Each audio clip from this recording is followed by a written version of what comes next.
In the land of Moriah, a profound test of faith unfolded for an old man named Abraham.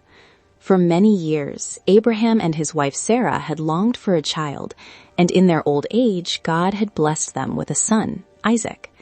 Isaac was a child of promise, destined to be the father of many nations and the joy of Abraham's heart. One day, God called to Abraham, "Abraham," and Abraham replied, "Here I am." Then God gave him a command that would challenge the very core of his being. "Take your son, your only son, Isaac, whom you love, and go to the land of Moriah, and offer him there as a burnt offering on one of the mountains of which I shall tell you." Abraham was devastated.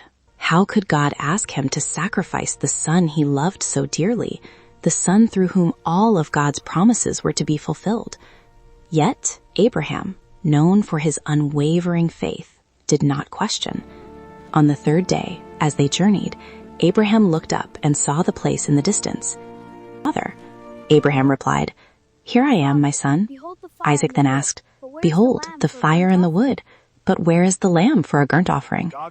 Abraham's heart must have ached, but with profound trust in God, he answered, "God will provide for himself the lamb for a burnt offering, my son."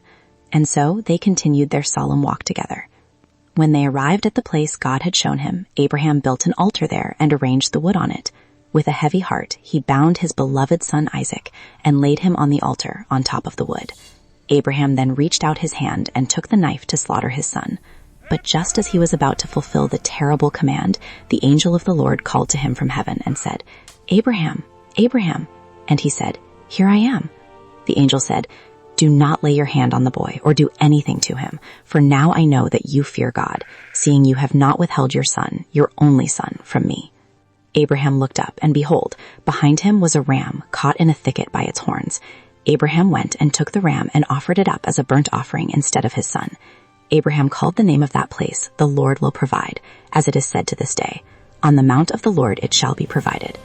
The angel of the Lord called to Abraham a second time from heaven and said, "I have sworn, declares the Lord, because you have done this and have not withheld your son, your only son. I will surely bless you, and I will surely multiply your offspring as the stars of heaven, as the sand that is on the seashore. And your offspring shall possess the gate of his enemies. And in your offspring all the nations of the earth shall be blessed, because you have obeyed my voice." Because you have then obeyed returned my to his young voice. men, and together they went back to Beersheba, where Abraham lived. Through this ultimate test, Abraham's faith was proven, and God's covenant with him was reaffirmed, promising blessings for generations to come because of his obedience.